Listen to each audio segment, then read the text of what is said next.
नमस्कार दोस्तों, वाईफाई समर्पण के ऑनलाइन क्लास में आप सभी का स्वागत है।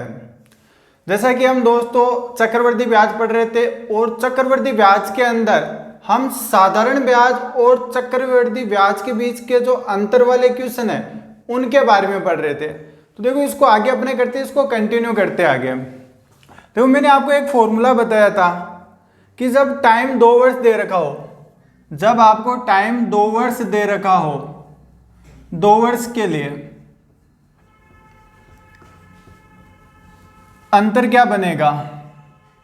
2 वर्ष के लिए साधारण ब्याज और चक्रवृद्धि ब्याज का जो अंतर है उसका फॉर्मूला क्या बनेगा, मूलधन इनटू यहां पे ये हो जाएगा दर बट्टा 100 पे होल घात 2। जो अंतर का फॉर्मूला बनेगा वो अंतर बराबर मूलधन इनटू दर बट्टा 100 पे होल घात 2। ये केवल तभी लागू होगा जब टाइम आपको 2 वर्ष का दे रखा हो, उसी कंडीशन में लागू होगा। तो देखो आज की क्लास का फर्स्ट क्वेश्चन क्या दे रखा है,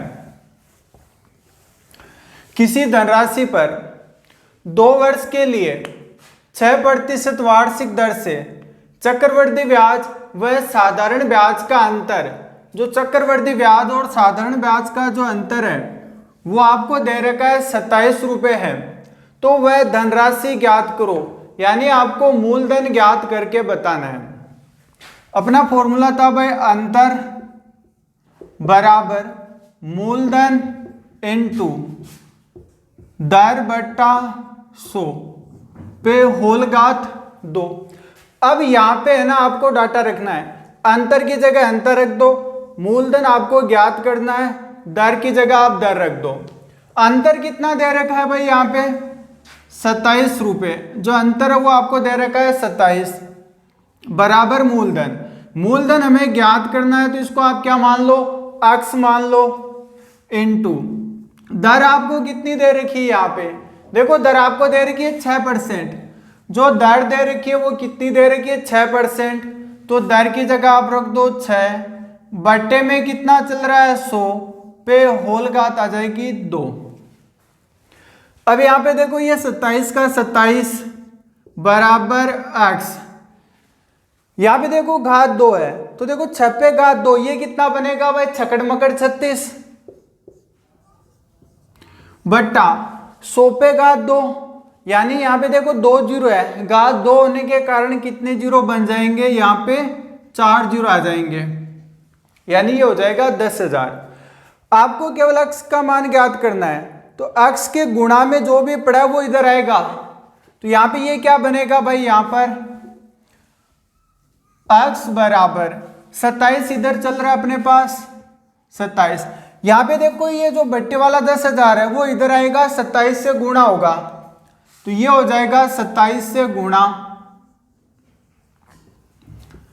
और यहां पे देखो 36 से वो अक्स के गुणा में, अगर ये इधर आएगा तो बट्टे में आएगा, तो बट्टे में आ जाएगा कितना 36। अब इसको आप काट दो, किससे काट सकते हो भाई, ये देखो 9 से कटेगा 3 बार, 9 3 27, और ये फिर कटेगा 9 से कटेगा कितनी बार 4 बार, तो ये आ रहा है अपने पास 3/4। देखो 4 से और कट जाएगा ये 100, 4 से ये 100 कटेगा, कितनी बार कटेगा भाई 25 बार, साथ में पड़ा है 2 जीरो, तो 2500 इंटू 3 कर दो आप, तो x बराबर क्या होगा 25 इंटू 3 कितना होगा 75, साथ में चल रहा है 2 जीरो, तो यानी जो आपका जो मूलधन होगा वो कितना होगा 7,500। तो जो मूलधन बनेगा वो कितना बनेगा 7,500 बनेगा। अब देखो इसको मैं डायरेक्ट परसेंटेज के अंदर लेके कैसे होता है भाई, तो पहले आपको क्या करना है, एक तो साधारण ब्याज उसका जो परसेंटेज बनता है 2 वर्ष का वो निकाल दो, जो प्रभावी दर बनती है ना वो निकालनी है आपको। अगर मैं चक्रवृद्धि ब्याज की बात करूं कि चक्रवृद्धि ब्याज के अंदर 2 वर्ष की जो इफेक्टिव रेट है वो कितनी होगी, देखो पहले वर्ष 6%, दूसरे वर्ष भी कितनी होगी 6%, लेकिन दूसरे वर्ष चक्रवृद्धि ब्याज होने के कारण ब्याज का ब्याज लगेगा, यानी जो पहले वर्ष में जो 6% मिल रहा है ना, इसका 6% और मिलेगा। तो ये होगा 6 × 6 बट्टा आ जाएगा 100।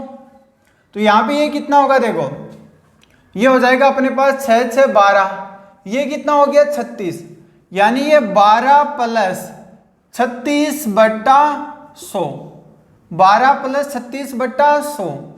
तो आपको पता है कि यहाँ पे देखो बट्टे में 100 है, तो 2 को छोड़ के पॉइंट आ जाएगा, यानी ये कितना बनेगा अपने पास 0.36, 6 × 6 36 बट्टा 100, 2 को छोड़ के आ जाएगा पॉइंट। तो यहाँ पे ये होगा 12.36%। तो साधारण जो चक्रवृद्धि ब्याज की जो इफेक्टिव रेट है 2 वर्ष की, वो कितनी आ जाएगी 12.36। इसी प्रकार आप निकाल दो साधारण ब्याज की। साधारण ब्याज में देखो ब्याज का तो ब्याज लगेगा नहीं, तो कितना पहले वर्ष 6, दूसरे वर्ष भी कितना 6, 6 और 6 कितना हो गया 12, तो यहाँ पे आ जाएगा 12%। अब आप देखो दोनों के बीच का जो अंतर है वो कितना है। भाई आपको तो केवल मूलधन ही तो ज्ञात करना है यहाँ पे, और मूलधन को मैंने मान लिया है कितना 100%, कि जो मूलधन है वो 100% है। ये रहा अपने पास चक्रवृद्धि ब्याज 12.36% और साधारण ब्याज रहा कितना 12%। दोनों के बीच का जो डिफरेंस है वो कितना है भाई, यहाँ पे देखो 12 से 12 कैंसिल आउट हो गया, यानी 0.36% का अंतर है। अंतर कितना आ रहा है यहाँ पे 0.36% का अंतर आ रहा है। और क्वेश्चन में कितना अंतर दे रखा है आपको 27 रुपए का अंतर दे रखा है। तो 36% है वो 0.36% है वो किसके बराबर होगा 27 के। तो 1% की वैल्यू कितनी होगी 27 बट्टा 36, सॉरी 0.36, 1% की वैल्यू कितनी होगी 27 बट्टा 0.36। आपको देखो मूलधन ज्ञात करना वो 100% है। अगर मैं इधर 100 से गुणा कर रहा हूं तो उधर भी मुझे 100 से गुणा करना पड़ेगा। अब इस पॉइंट को हटाने के लिए एक बार और 100 से गुणा करना पड़ेगा। भाई 2 को छोड़ के पॉइंट है, तो ये पॉइंट हटाने के लिए एक बार 100 से गुणा और करना पड़ेगा। अब काट दो, देखो ये 9 से कटेगा 3 बार और ये 9 से कटेगा 4 बार, और ये देखो 4 से 100 कटेगा 25 बार। 25 × 3 कितना होगा 75, और साथ में देखो 2 जीरो है, तो ये आ गया अपने पास 7,500 रुपये। तो आप ऐसे भी इसको निकाल सकते हो। तो ये जो अपने पास जो डिफरेंस आ रहा है यहाँ पे, ये डिफरेंस या मौखिक निकाल सकते हो। भाई साधारण ब्याज का वो कितना हो गया 6 6 12, चक्रवृद्धि ब्याज के अंदर क्या होगा 6 पे 6 और मिलेगा, और जो ये 6 पे 6 मिलता है ना, यही तो अंतर होता है हमेशा। जो यहाँ पे पहले वर्ष में जो ब्याज मिला है उस पे और जो ब्याज मिलता है वो हमेशा क्या होता है अंतर होता है। अब बात करते हैं अपने नेक्स्ट क्वेश्चन की।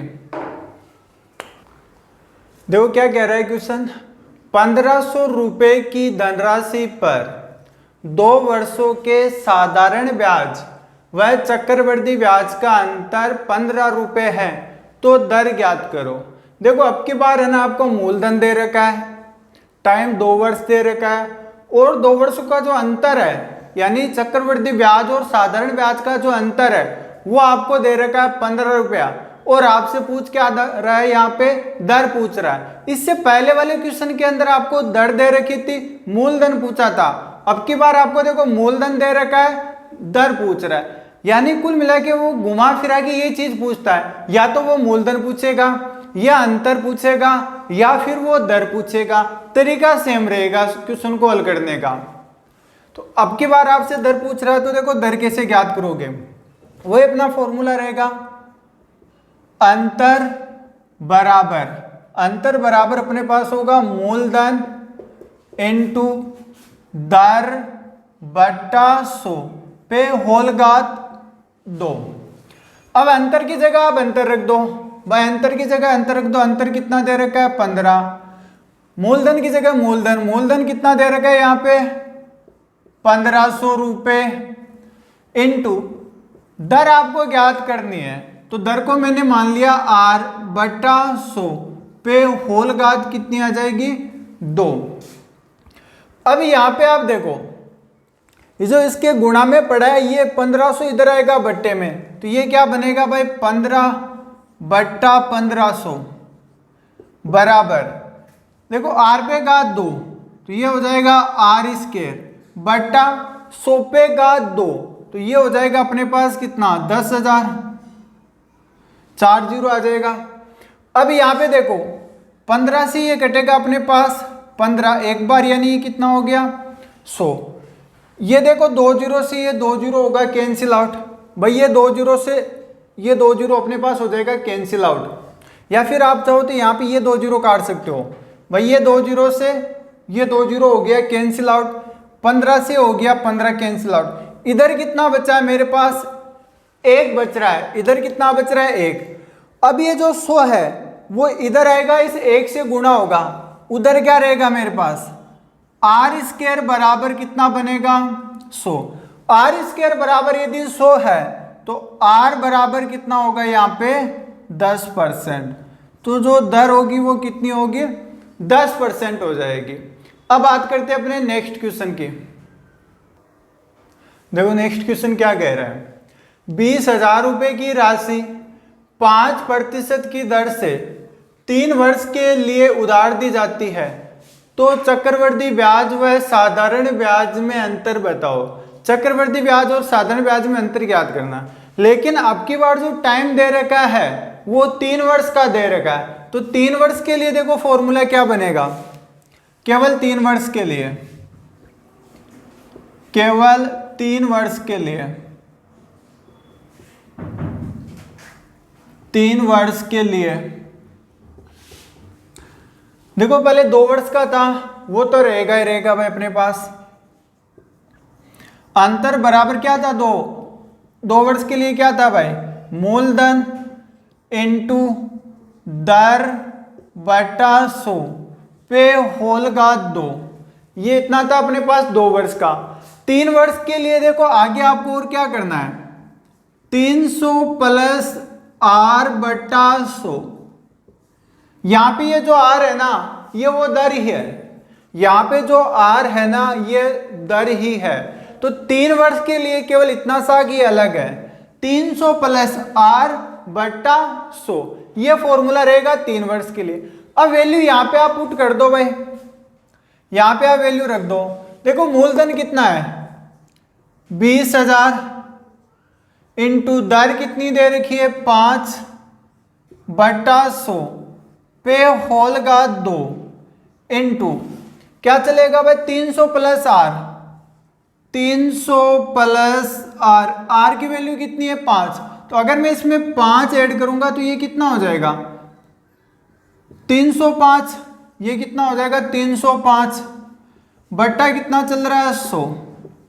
भाई r की वैल्यू यहाँ पे यदि मैं 5 रखता हूं तो ये क्या 300 प्लस 5, तो ये होगा 305 बट्टा कितना आएगा 100।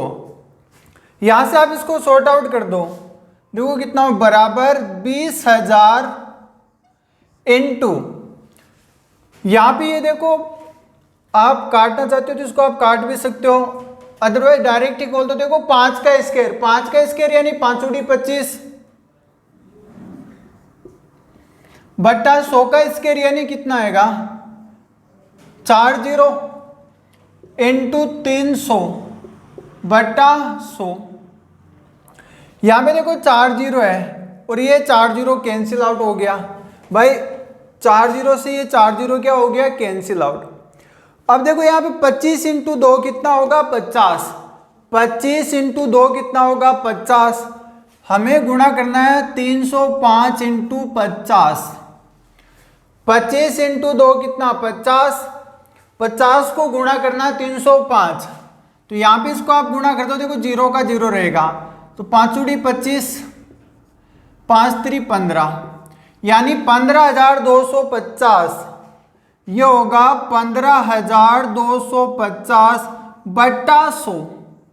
देखो जीरो से ये जीरो कैंसिल आउट, अब एक को छोड़ के पॉइंट लगाना है, तो एक को छोड़ के आप पॉइंट लगा दो, कितना बनेगा 152। देखो ये जीरो तो कैंसिल आउट हो चुका है, पॉइंट लगेगा यहाँ पे 0.5, तो ये हो जाएगा 152.5। तो जो अंतर आएगा 3 वर्ष के लिए वो होगा 152.5। चलो बात करते हैं नेक्स्ट क्वेश्चन की। देखो क्या कह रहा है क्वेश्चन, कोई राशि 10% की दर से 3 वर्ष के लिए उधार दी जाती है, तो चक्रवृद्धि ब्याज व साधारण ब्याज का जो अंतर है वो 279 रुपये है, तो वह राशि क्या होगी। यानी यहाँ पे आपको मूलधन ज्ञात करके बताना है कि मूलधन क्या बनेगा। तो अगर मैं मूलधन की बात करता हूँ तो भाई फॉर्मूला वही रहेगा, 3 वर्ष के लिए जो पहले था फॉर्मूला वही रहेगा।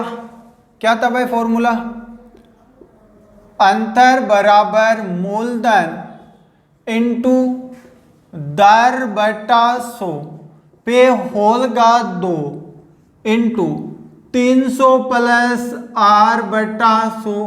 केवल आपको एक्स्ट्रा के अंदर ये इतना सा याद रखना है, बाकी ये जो 2 वर्ष के लिए था सेम वो का वो फॉर्मूला रहेगा। देखो आप क्वेश्चनों को बिना फॉर्मूले भी कर सकते हो भाई, इससे पहले मैंने 2 वर्ष के लिए अंतर के लिए मैंने बिना फॉर्मूले भी बताए, पर ये फॉर्मूला हमें आना जरूरी होता है। आना इसलिए जरूरी होता है कि कई बार वो मूलधन, चलो मूलधन पूछे, कई बार दर पूछ लेता है, तो उस कंडीशन के अंदर फॉर्मूले से निकालना आसान रहता है। भाई हमें उन तरीकों से करना है जिससे क्वेश्चन आसानी से हो जाए और कैलकुलेशन के अंदर अपने ज़्यादा फंसे ना, तो फॉर्मूला भी आना जरूरी है। अदरवाइज आप बिना फॉर्मूले भी कर सकते हो, पर जहाँ पर दर की इनकी बात हो ना तो उनके लिए फॉर्मूला उचित रहता है, और 3 वर्ष के लिए तो फॉर्मूला सबसे बेस्ट है यहाँ पे। तो यहाँ पे देखो अंतर, आपको यहाँ पे अंतर दे रखा है, अंतर की जगह रख दो आप 279 बराबर मूलधन ज्ञात करना है, इसको मैंने मान लिया x इंटू दर कितनी दे रखी है 10, दर है वो आपको देखो 10% दे रखी है, जो दर है ना वो कितनी दे रखी है 10%, 10 बटा 100 पे होल घात 2 इंटू 300 प्लस आर। जब आप r की जगह यहाँ पे देखो 10 रखोगे, r की जगह जब 10 रखोगे तो ये कितना बनेगा 300 प्लस 10, 300 प्लस 10 यानी ये हो जाएगा 310। तो इसको मैं डायरेक्ट ही लिख देता हूँ, और बट्टे में क्या चल रहा है अपना 100। यहाँ पे देखो ये जीरो से ये जीरो हो गया कैंसिल आउट। अब यहाँ पे देखो ये जीरो से ये जीरो कैंसिल आउट, यहाँ पे बच रहा है 1/10। तो यहाँ पे देखो ये हो गया 279 बराबर x इंटू 1/10, 1 पे घात 2 की वैल्यू कितनी रहेगी 1 ही रहेगी, बट्टे में कितना है 10, 10 पे घात 2, 10 पे घात 2 का मतलब 100 इंटू यहाँ पे देखो 31 बट्टा यहाँ पे कितना है 10। अब यहाँ पर आपको क्या करना है कि x की वैल्यू निकालनी है, तो x के गुणा में जो भी पड़ा है वो सब इधर आएगा, यानी जो भी x के गुणा में पड़ा है इन सबको आपको इधर लेके आना है। तो उधर x बराबर क्या बचेगा भाई मेरे पास, x बराबर क्या आएगा, इधर क्या पड़ा है 279 बट्टे में 100 है, बट्टे में 10 है, इधर आएगा गुणा होगा। तो देखो 100 गुणा 10 कितना हो गया 1000, तो इधर देखो गुणा में आ जाएगा 1000, बट्टे में कितना आएगा, देखो 1 पड़ा है, 1 से कोई मतलब नहीं, यहाँ पे कितना पड़ा 31, अगर ये 31 बट्टे में आएगा, ये जो 31 है वो इधर आएगा बट्टे में। अब यहाँ पे देखो 31 से इससे आपको डिवाइड करना है, तो देखो 3 से आप इसको काट दो, 9 3 27, 9 3 27 होगा। मैंने भाई भाग लगाने की आपको पहले भी मेथड बता रखी है कैसे लगाना है। पहले वाले अंक का पहले वाले अंक में लगाओ, नहीं जा रहा 2 अंकों को शामिल कर दो, देखो 3 का भाग 27 में 9 बार जा रहा है।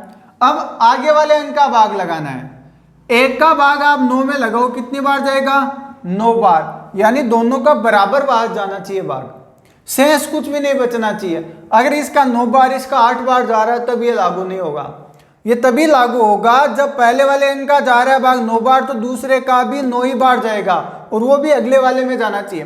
अब यहाँ पे 9 9 99 मत कर देना आप, यहाँ पे इसका 9 बार जा रहा है, इसका भी 9 बार, तो पूरी संख्या से ये 9 बार कटेगी।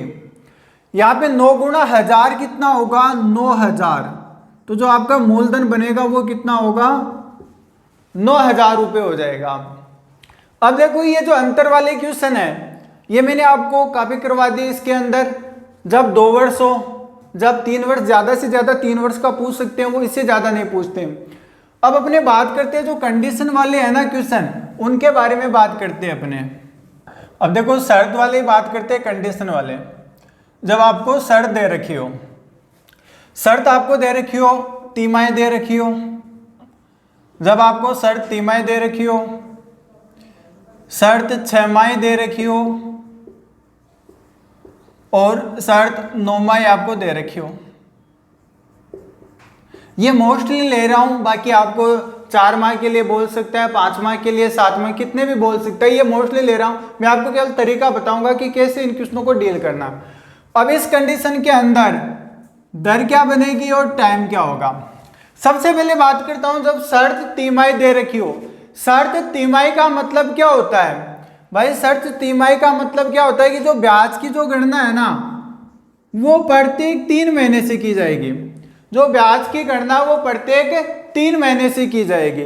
तो इस प्रकार अगर टाइम 1 वर्ष दे रखा हो, अगर इस प्रकार टाइम 1 वर्ष दे रखा हो, तो उस कंडीशन के अंदर ब्याज कितनी बार काउंट होगा?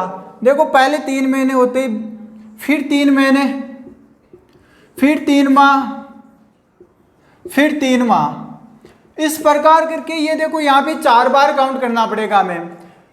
अगर टाइम 1 वर्ष हो तो, और ब्याज की जो कंडीशन है, जो शर्त है, वो तिमाही हो, तो पहले 3 महीने होने पर ब्याज की गणना होगी, फिर दूसरे 3 महीने होने पर ब्याज की गणना, फिर तीसरे 3 महीने होने पर, फिर चौथे 3 महीने होने पर ब्याज की गणना करनी पड़ेगी। तो इस प्रकार टोटल 4 बार काउंटिंग होगी, यानी 4 बार गणना करनी पड़ेगी।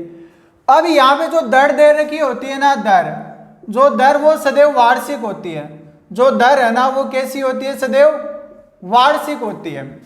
तो अब यहाँ पे देखो, अगर दर मान लो आपको 20% दे रखी हो, 20% दे रखी हो, अगर आप पहले 3 महीने के लिए 20 लेते हो, दूसरे के लिए भी 20, तीसरे के लिए भी 20, चौथे के लिए भी 20, तो इस प्रकार 4 बार 20-20 काउंट करो तो कितना? 80% हो गया।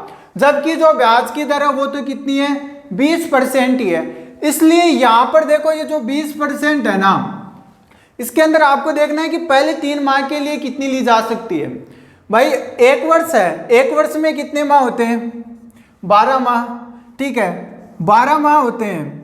और यहाँ पे जो दर है वो जो कंडीशन है वो 3 माह दे रखी है। 3 से इसको आप डिवाइड करो, कितना आ रहा है? 4। तो यहाँ पर जो दर है वो चौथाई हो जाएगी, जो दर है वो चौथाई होगी, यानी 20/4, यानी कितनी आ जाएगी? 5%। तो देखो पहले 3 माह के लिए 5%, फिर दूसरे के लिए 5, तीसरे के लिए 5 और चौथे के लिए कितनी होगी? 5। तो इस प्रकार देखो 5, 5, 10, 5, 15, 5, 20। तो 1 वर्ष की जो दर है वो कितनी बन रही है? 20%। और पहले भी कितनी दी हुई थी? 20% ही दे रखी थी। तो इस प्रकार आपको है ना, ये जो दर एग्जैक्ट दे रखी है ना वो नहीं लेनी, आपको ये देखना है कि जो आपको कंडीशन दे रखी है उस कंडीशन के हिसाब से कितनी दर है। तो देखो वो कैसे निकालोगे आप?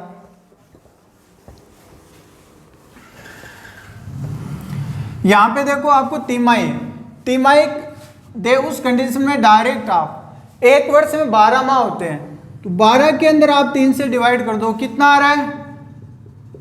4 आ रहा है। तो जो दर होगी ना, जो दर की अगर मैं बात करूं, जो दर वो तो हो जाएगी यहाँ पे चौथाई, और जो टाइम है वो 4 गुना। भाई देखो टाइम 1 वर्ष था और ब्याज की गणना देखो 4 बार हो रही थी, 4 बार हो रही थी, तो यानी 4 बार होने का मतलब मैंने उसको 4 वर्ष ही मान लिया। भाई 3 महीने को मैंने 1 वर्ष मान लिया, और उसके लिए जो दर थी भाई, जो 3 माह था अपने पास, और उसके लिए दर कितनी थी? 5%। वास्तव में जो दर है वो 20% थी वार्षिक। वास्तव में जो टाइम था वो 1 वर्ष था, पर ब्याज की गणना 3 महीने से कर रहे थे। इस 3 महीने को मैंने क्या किया? 1 वर्ष मान लिया, और इस वर्ष के लिए जो दर है वो वार्षिक कितनी बन गई? 5%। इस प्रकार ये जो 4 बार गणना होने का मतलब 4 वर्ष हो गए। तो आपको ज्यादा ना इसके झंझट में नहीं पड़ना, डायरेक्ट ध्यान रखना आपको। 12 को मैंने 3 से डिवाइड किया, 4 आ रहा है, दर तो चौथाई होगी, और जो समय है वो कितना होगा? 4 गुना। अब आपको दे रखी है 6 छमाही के लिए आप 12 को 6 से डिवाइड कर दो, कितना आ रहा है अपने पास 2 आ रहा है, जितना आ रहा है ना उससे आप दर को डिवाइड कर दो। 2 आ रहा है इसका मतलब दर आधी होगी। 6 का मतलब ब्याज की गणना प्रत्येक 6 महीने बाद की जाएगी। दर आधी तो टाइम होगा 2 गुना, टाइम क्या हो जाएगा 2 गुना हो जाएगा। अगर यहां पे देखो ये दे रखी है 9 दे रखी है 9 तो 12 को आप 9 से डिवाइड कर दो। देखो पूरा नहीं कट रहा है पर 3 से ये 4 बार, 3 से ये 3 बार, 4/3 तो जो दर है वो कितनी होगी 4/3 से डिवाइड कर दो, 3 उठ के ऊपर जाएगा तो ये होगा 3/4। टाइम क्या होगा 4/3 से गुणा, टाइम तो हमेशा गुणा होगा और जो दर है उसमें भाग लगेगा। हमेशा टाइम को हमेशा गुणा करना है और जो दर है ना उसके अंदर भाग लगेगा। अब यहाँ पे देखो थोड़ा ध्यान रखना भाई, इसमें 3/4 आ रहा है, इसमें 4/3 आ रहा है, तो जो दर है ना उसमें तो ऊपर 3 रहेगा नीचे 4 रहेगा, और टाइम के लिए ध्यान रखना ऊपर 4 रहेगा नीचे 3 रहेगा। ये तो मैंने मोस्टली जो एग्जाम के अंदर ज्यादातर ये पूछे जाते हैं 3 6 9 लेकिन आपको कहते भाई जो ब्याज की गणना वो 8 महीने से की जाए या ब्याज की गणना 5 महीने से, वो एक तरीका सिंपल सी तरीका रहेगा। जैसे वो कह रहा है 8 महीने से कर रहा है, 8 से डिवाइड कर दो, ये 4 से कटेगा 3 बार, ये 4 से कटेगा 2 बार। दर को तो 3/2 से आपको डिवाइड करना है, दर 3/2 से डिवाइड, 2 उठ के ऊपर, टाइम को 3/2 से गुणा। इसी प्रकार आपको कहते हैं 5 माह हो, ब्याज की गणना 5 महीने से, तो आपको क्या करना है 12 को 5 से डिवाइड करना है।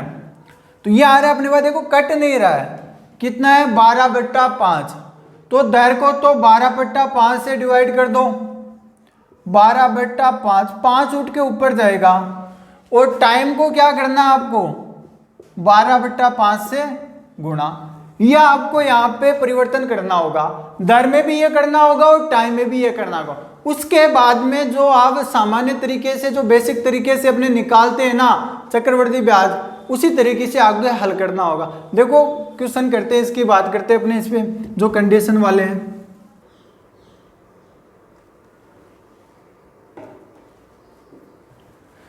देखो क्या कह रहा है क्वेश्चन, 5,000 रुपए का 20% वार्षिक चक्रवृद्धि ब्याज की दर से 1 वर्ष का ब्याज कितना होगा यदि ब्याज की गणना प्रत्येक 6 महीने से की जाए। यानी जो ब्याज की गणना वो प्रत्येक 6 महीने से कर रहा है, तो 6 महीने से कर रहा है तो 1 वर्ष में कितनी बार करेगा 2 बार करेगा। भाई 12 को आप 6 से डिवाइड करो, 2 आएगा, यानी ब्याज की गणना वो 1 वर्ष में 2 बार करेगा, तो दर तो आधी होगी और टाइम क्या होगा 2 गुना हो जाएगा। तो यहाँ पे जो शर्त आपको दे रखी है ना वो 6 माही दे रखी है, यानी ब्याज की गणना वो प्रत्येक 6 महीने से कर रहा है। तो सबसे पहले तो आपको जो दर है वो देखो कितनी बनेगी, भाई 20% है दर, तो इसको आप क्या करो भाई आधा कर दो, आधा करोगे तो कितना आएगा 10%, तो जो दर है वो तो बनेगी 10%। अगर मैं टाइम की बात करूं, टाइम आपको दे रखा है 1 वर्ष का, टाइम 1 वर्ष का है तो टाइम हो जाएगा 2 गुना, दर तो आधी होगी और टाइम क्या होगा 2 गुना, कितना आ जाएगा 2 वर्ष, तो टाइम आ जाएगा 2 वर्ष। अब वही सिंपल सी क्वेश्चन बन गया, चक्रवृद्धि ब्याज कैसे ज्ञात करते आ रहे उसी तरीके से आपको इसको ज्ञात करना है। तो पहला ही क्वेश्चन बन गया ये अपने।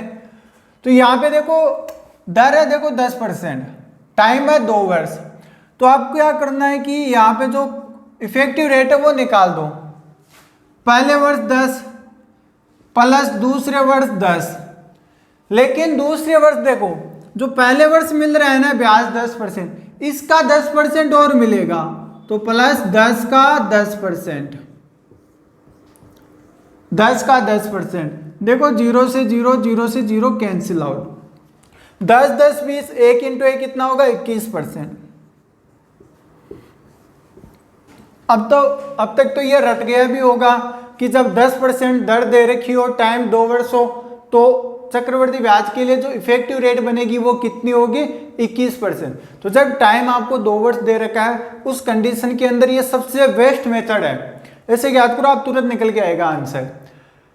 जो ब्याज आ रही है इफेक्टिव रेट वो 21%, मूलधन कितना है 5000, यानी जो सीआई बनेगा, जो चक्रवर्ती ब्याज बनेगा वो कितना होगा, 5000 का 21% होगा, 5000 का 21%। भाई जो 2 वर्षों में टोटल कितना परसेंट ब्याज मिलेगा, 21%, और वो किसका, मूलधन 5000 का 21%।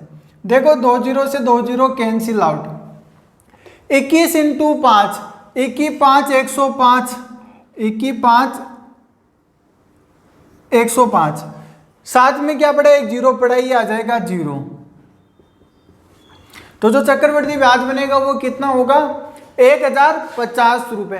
तो जो कंडीशन वाले क्वेश्चन है ना उनके अंदर कोई भेद नहीं है, केवल आपको दर बदलनी है एक तो, और एक टाइम बदलना है। 6 माही है तो दर आधी होगी, टाइम 2 गुना होगा। तिमाही है तो दर 1/4 हो जाएगी, टाइम 4 गुना होगा। और 9 माही शर्त है तो जो दर है वो 3/4 गुना होगी और टाइम 4/3 गुना। इन चीजों का आपको ध्यान रखना है। और बाकी मैंने आपको 5-6 मेथड बता रखी है, आपको जो पसंद आए ना उस मेथड से आप कर लो। फॉर्मूला लगा के करना चाहते हो तो फॉर्मूले से कर लो। और वो जो मैंने आपको ऐसे बताया था कि भाई जो रेट है 10%, इसके आप फ्रैक्शन बनाओ, कितना आ रहा है 1/10। तो यहाँ पे देखो 1/10, इसका मतलब क्या, 10 पे एक ब्याज मिल रहा है। तो पहले वर्ष में ये 10 से 11 बनेगा, ये मूलधन रहेगा और ये हमारा मिश्र धन रहेगा। भाई इसमें देखो ब्याज भी तो जुड़ा है। दूसरे वर्ष भी 10 से 11, लेकिन 2 वर्षों बाद में कितना होगा, देखो 10 गुणा 10 कितना 100, 11 गुणा 11 कितना 121। ये तो होगा अपना प्रिंसिपल यानी अमाउंट, और ये क्या होगा, सॉरी प्रिंसिपल यानी ये मूलधन हो गया अपना, और ये अमाउंट यानी अपना मिश्र धन हो गया। अब दोनों के बीच का जो डिफरेंस होगा वो क्या बनेगा, अपने पास ब्याज बनेगा। तो जो ब्याज है वो कितना आ रहा है 21 यूनिट। और यहाँ पे देखो क्या दे रखा 5000 मूलधन, और यहाँ पे मूलधन कितना हमारे पास 100, तो 100 बराबर कितना होगा 5000। देखो 2 जीरो से 2 जीरो कैंसिल आउट, तो यहाँ पे 1 यूनिट की जो वैल्यू निकल के आ रही है वो कितनी 50।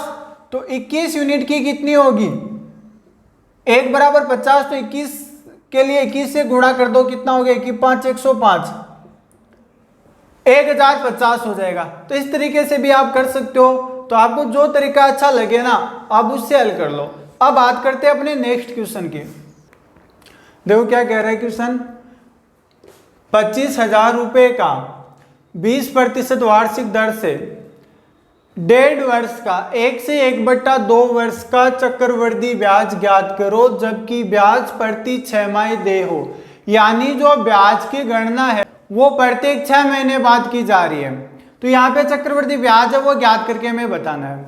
तो पहले तो आपको दर है वो दर बदल दो, आप दर कितनी बनेगी भाई 6 महीने के लिए कितनी होगी। देखो वार्षिक कितनी है, ऐसे ध्यान रख लो आप, वार्षिक कितनी है 20%, 1 वर्ष की 20%, तो 6 महीने की कितनी होगी 10%, आधी तो होगी। तो जो दर है वो कितनी होगी 20/2 बराबर 10%। टाइम कितना होगा, टाइम यहां पे देखो टाइम 1.5 वर्ष दे रखा है, तो 1.5 वर्ष दे रखा है, टाइम डबल होगा, यानी टाइम है 3/2 वर्ष। टाइम को आप डबल कर दो इंटू 2, यहाँ पे ये है 3/2। देखो 2 से 2 कैंसिल आउट, कितना होगा 3 वर्ष। तो जो टाइम है वो कितना होगा 3 वर्ष। अब सेम वही क्वेश्चन बन गया, दर हमारे पास 10%, टाइम 3 वर्ष, ठीक है, मूलधन 25,000। तो आप कोई सा भी तरीका लगा सकते हो। मैंने आपको 2 वर्ष के लिए बताया था वो आसान रहता है, ठीक है, जो अपने लेते हैं इफेक्टिव रेट वाला वो आसान। 3 वर्ष के लिए आप ये लगा दो, यहाँ पे देखो जो इसको आप पहले तो कन्वर्ट कर दो किस में, फ्रैक्शन में, 1/10। तो देखो यहाँ पे पहले वर्ष देखो यहाँ पे 10 पे 1 ब्याज मिल रहा है, तो कितना होगा पहले वर्ष 10 से 11, दूसरे वर्ष कितना होगा फिर 10 से 11, तीसरे वर्ष भी कितना होगा 10 से 11।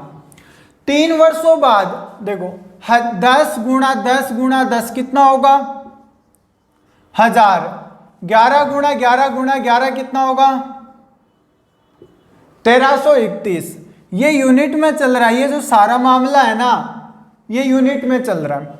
ये अपना हो जाएगा क्या प्रिंसिपल, ये अपना क्या हो जाएगा अमाउंट, और दोनों के बीच का जो डिफरेंस वो क्या होगा CI। दोनों के बीच का जो डिफरेंस है वो कितना है, वो यहाँ पे दे रखा है 331 यूनिट। यानी ये मूलधन और ये मिश्रधन, मिश्रधन में से आप मूलधन घटाओ तो क्या बचेगा, ब्याज ही तो बचेगा, और वो कितना है 331 यूनिट। अब देखो आपको कितना दे रखा 25,000, यानी ये जो है ना मूलधन है 1000 यूनिट, ये कितना दे रखा है आपको 25,000 दे रखा है। ये आपको कितना दे रखा है 25,000। तो देखो 3 0 से 3 0 कैंसिल आउट, तो एक यूनिट की जो वैल्यू आ रही है अपने पास वो कितनी आ रही है 25। एक यूनिट की वैल्यू 25 है तो 331 यूनिट, 331 यूनिट बराबर कितना होगा 331 यूनिट की वैल्यू निकालनी है भाई। मूलधन था 25,000 और यहाँ पे यूनिट में कितना 1000 यूनिट, तो 1000 यूनिट की वैल्यू किसके बराबर 25,000 के बराबर। 3 0 से 3 0 कैंसिल आउट, तो एक यूनिट की वैल्यू कितनी आ रही है 25, एक की 25 है तो 331 यूनिट की कितनी होगी 331 यूनिट बराबर 331 इंटू 25। इसको आप गुणा कर दो, यहाँ पे इसको आप गुणा करो कितना बनेगा भाई, ये हो जाएगा अपने पास, इसको आप गुणा कर देखो 25 इंटू एक कितना होगा 25, 25 का आ जाएगा 5, शेष कितना रह गया 2, 25 75, 75 में आप 2 जोड़ो कितना होगा 77, 77 का 7, शेष कितना बच गया 7, 25 75, 75 और 7 कितना होगा 82, 75 और 7 कितना होगा 82। तो जो आपका ब्याज बनेगा, जो चक्रवर्ती ब्याज बनेगा वो कितना होगा 8,275 रुपये। ऐसे निकाल सकते हो। और जो मैंने आपको डिटेल मेथड बता रखी है, यहाँ पे आप मूलधन मान लो, फर्स्ट वर्ष, सेकंड वर्ष, थर्ड वर्ष, इसे भी आप निकाल दो। ये मैंने आपको बता रखे हैं, इनके मतलब 5-6 तरीके आपको बता रखे हैं। और ये हर जो जब तक मैंने हर वीडियो करवाया है ना उन सब के अंदर आपको ये मेथड मिलेगी। आपको इससे पहले वाले जो भी वीडियो उनमें सब में मिलेगी, तो मैं बहुत बार ये बता चुका हूँ। अब इसको आपको करना है इस तरीके से। चलो बात करते हैं अपने नेक्स्ट क्वेश्चन की। देखो क्वेश्चन, 8,000 रुपये का 20% वार्षिक दर से 9 माह का चक्रवृद्धि ब्याज ज्ञात करो जबकि ब्याज तिमाही देय हो। जो ब्याज की गणना है वो तिमाही देय हो, टाइम यहाँ पे 9 माह दे रखा है।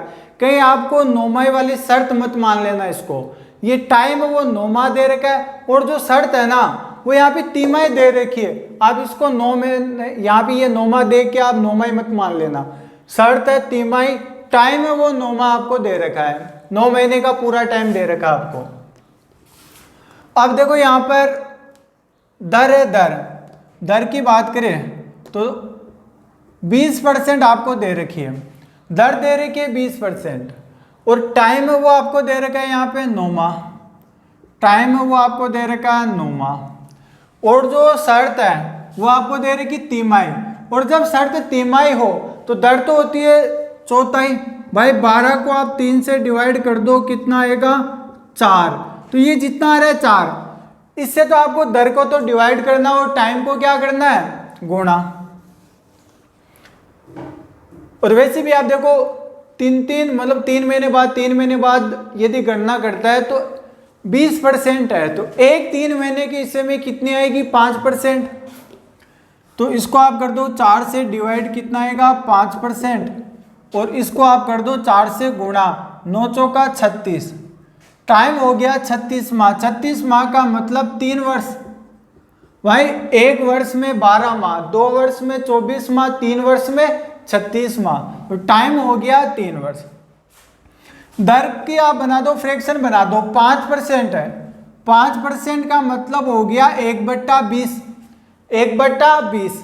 तो देखो पहले वर्ष में 20 से 21 बनेगा, पहले वर्ष में 20 से 21, दूसरे वर्ष में भी कितना होगा 20 से 21, तीसरे वर्ष में भी कितना होगा 20 से 21।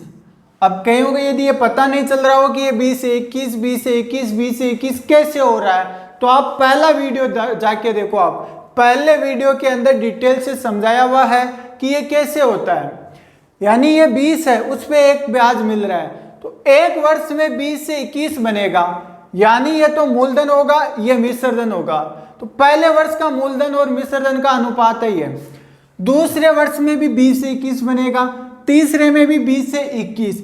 ये केवल तीसरे वर्ष की बात है, ये केवल दूसरे वर्ष की बात है, और ये केवल पहले वर्ष की बात है। टोटल 3 वर्षों की अगर मैं बात करूं तो कितना होगा भाई? 3 वर्षों की अगर मैं बात करूं तो ये कितना होगा? देखो 3 वर्षों के लिए इसको आप गुणा कर दो, ये कितना हो जाएगा? यहाँ पे 8000, ये बनेगा अपने पास 8000 यूनिट। और यहाँ पे ये देखो, इनको आप गुणा करो तो ये कितना होगा भाई?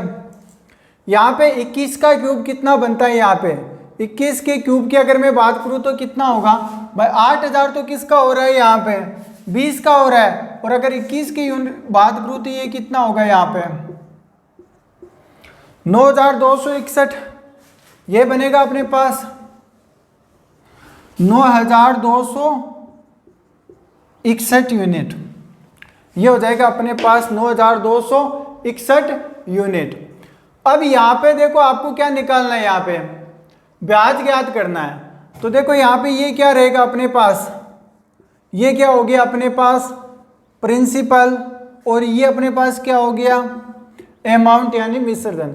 और दोनों के बीच का जो डिफरेंस होगा वो क्या होगा? CI, चक्रवर्ती ब्याज। चक्रवर्ती ब्याज कितना बनेगा भाई? यहाँ से आप 8000 घटाओ तो ये कितना होगा? ये हो गया 1261। यहाँ पे देखो मूलधन कितना? 8000, और यहाँ पर भी कितना? 8000। तो 8000 यूनिट 8000 रुपये के बराबर, तो एक यूनिट 1 रुपये के बराबर, तो 1261 किसके बराबर होगा? 1261 के। यानी यहाँ पे जो आपको मूलधन दे रखा है ना, वो सेम जो क्वेश्चन में मूलधन दे रखा है उसके बराबर ही आ रहा है, उसके बराबर ही आ रहा है। तो जो अंतर है वही क्या बनेगा आपका? यहाँ पे चक्रवर्ती ब्याज। तो जो चक्रवर्ती ब्याज है वो कितना होगा? 1261 रुपये। मिश्रधन में से आप मूलधन घटाओ तो ब्याज मिलता है, और ब्याज कितना है? 1261 रुपये है। अब बात करते हैं अपने नेक्स्ट क्वेश्चन की। देखो क्वेश्चन 5000 रुपये का 40% वार्षिक ब्याज की दर से 18 माह का चक्रवर्ती ब्याज ज्ञात करो, जबकि ब्याज प्रति 9 माही देय हो। यानी जो ब्याज की गणना है वो प्रत्येक 9 महीने में की जाएगी। यानी 9 महीने, फिर 9 महीने बाद, फिर 9 महीने बाद, इस प्रकार की जाएगी। टाइम आपको दे रखा है 18 माह, जो टाइम है वो 18 माह दे रखा है। यानी यहाँ पे होगा क्या कि जो ब्याज है वो 2 बार काउंट होगा भाई 18 महीने के अंदर। पहले 9 महीने फिर दूसरे 9 महीने, तो जो ब्याज है वो 2 बार काउंट होगा यहाँ पे। तो यानी टाइम 2 वर्ष बन जाएगा। तो जो दर है वो कितनी बनेगी भाई? अपने पास 40% दे रखी है। शर्त देखो, शर्त क्या है? 9 माही दे रखी है, तो 12 को आप 9 से डिवाइड कर दो, कितना आएगा? 4/3। भाई 3 से कटेगा 4 बार, 3 से कटेगा 3 बार, कितना आ रहा है? 4/3। तो इस 4/3 से दर को तो आप डिवाइड कर दो, तो 4 और 3 उठ के ऊपर जाएगा। भाई 4/3 से आप इसको डिवाइड करोगे, 4/3, बट्टे वाला 3 उठ के ऊपर, 4 से ये कटेगा 10 बार, 10 गुणा 3 कितना होगा? 30%। तो जो दर बनेगी वो कितनी होगी? अपने पास 30% होगी। दर है वो कितनी होगी? 30%। अगर मैं टाइम की बात करूं, टाइम आपको दे रखा है 18 माह।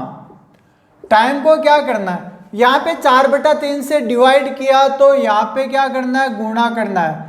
3 का भाग 18 में जाएगा 6 बार, 6 गुणा 4 कितना होगा? 24। तो ये 24 माह का मतलब हो गया 2 वर्ष। तो टाइम है वो बन गया अपने पास 2 वर्ष। दर है 30%, टाइम है 2 वर्ष। ज्ञात करके बताना है चक्रवर्ती ब्याज। तो चक्रवर्ती ब्याज क्या बनेगा? देखो, अब देखो जब टाइम 2 वर्ष तो आपको सिंपल सी के जो इफेक्टिव रेट है वो निकाल दो। बहुत आसान तरीका है 2 वर्ष के लिए। देखो पहले वर्ष के लिए 30%, दूसरे के लिए भी 30, लेकिन दूसरे वर्ष जो पहले वर्ष ब्याज मिल रहा है ना 30%, इसका भी 30%, 30 का 30% और निकाल दो आप, 30 का 30%। देखो ये 0 से 0, 0 से 0 कैंसिल आउट, 30 गुणा 30 कितना होगा 60, 3 3 9, 60 और 9 ये कितना हो गया 69%, 69% हो गया। जो इफेक्टिव रेट है यानी 2 वर्षों का जो टोटल ब्याज बनेगा वो 69% बनेगा। और वो लेगा किसका भाई, जो आपके पास मूलधन है ना उसका। तो यहाँ पे आप मूलधन का निकाल दो, तो जो CI बनेगा वो कितना होगा 5000 का 69%, 5000 का 69% ही क्या बनेगा चक्रवर्ती ब्याज। तो देखो 2 0 से 2 0 कैंसिल आउट। अब आपको यहाँ पे गुणा करना है, 69 इंटू 5। आप 69 से गुणा मत करो, आप 70 से गुणा कर दो ताकि आसान रहे। भाई जब आप 50 को 70 से गुणा करोगे कितना होगा 7 पंजो 35, 7 में 2 0। मैंने यहाँ पे 69 की बजाय 70 से गुणा किया, यानी एक ज्यादा से गुणा किया तो यहाँ पे आ रहा है 3500। अगर मैं एक कम से गुणा करता यानी 69, तो 150 मुझे कम मिलता, तो यहाँ पे कितना 3500 की जगह मुझे कितना मिलता 3450 रुपये ही मिलता। तो ये गुणा करने की बहुत ही आसान तरीके, ये जो तरीके हैं आपके जो एग्जाम में स्पीड बढ़ाते, कभी ऐसे हाथ से है ना ऐसे जबरदस्ती हाथ को स्पीड से हिलाने से है ना कभी भी स्पीड नहीं बढ़ती है। तो जो स्पीड बढ़ती है वो आपको ऐसे लॉजिक लगा के है ना गुणा करना होगा। तो यहाँ पे देखो मैंने क्या कि अगर यहाँ पे 71 होता तो मैं क्या करता 70 से एक कम से गुणा करता, ठीक है, फिर 150 ऐड करता। तो ये जो चीज़ है ना आपको पेन चलाने की भी आवश्यकता नहीं, आप मौखिक कर सकते हो। भाई 7 गुणा 5 35, 7 में 2 0 चिपका दो, 3500, 3500 में हमने देखो 150 ज़्यादा काउंट किया, 150 कम कर दो, 3450 बचेगा। तो जो आपका आंसर होगा वो कितना होगा 3450। तो जो कंडीशन वाले क्वेश्चन है मैंने आपको बहुत सारे करवा दिए और इससे बाहर आपको देखने को कुछ नहीं मिलेगा। ज़्यादातर जो पूछे जाते हैं या तो तिमाही पे पूछे जाते हैं या 6 माही पे पूछे जाते हैं या फिर वो 9 माही पे पूछता है। इसके अलावा भी वो 8 महीने 5 महीने के लिए पूछे ना तो आप उसको आराम से कर सकते हो। मैंने आपको तरीका बता दिया कैसे करना आपको, ठीक है। और ये क्वेश्चन भी देखो SSC में आया हुआ क्वेश्चन है, बस ऐसे आसान क्वेश्चन इसके अंदर पूछे जाते, ज्यादा से ज्यादा हद मार के 3 वर्ष तक जा सकता है, ठीक है। तो आज के लिए अपने इसको इतना ही रखते हैं, नेक्स्ट बात करेंगे अगले वीडियो के